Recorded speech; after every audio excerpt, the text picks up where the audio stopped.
60 कोटीची तगडी ऑफर.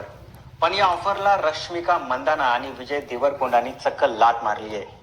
सध्या बॉलिवूड पासून साऊथ इंडस्ट्री पर्यंत एकच चर्चा सुरू आहे, ती म्हणजे नॅशनल क्रश रश्मिका मंदाना हिच्या लग्नाची.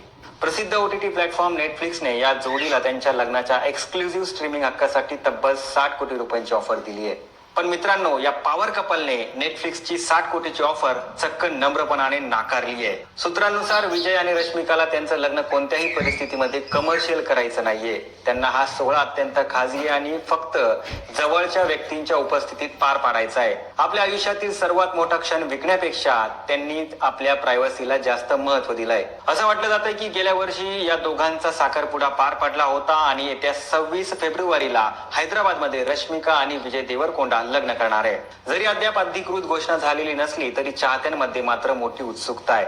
पण रश्मिका आणि विजयने घेतलेला हा निर्णय सध्या सोशल मीडियावरती कौतुकाचा विषय ठरतोय. तर मित्रांनो, तुम्हाला काय वाटतं? लग्नाचे व्हिडिओ ओटीटी प्लॅटफॉर्मवरती विकणं योग्य आहे की अयोग्य? आम्हाला कमेंट करून नक्की कळवा आणि जास्तीत जास्त लोकांपर्यंत हा व्हिडिओ तुफान व्हायरल करा.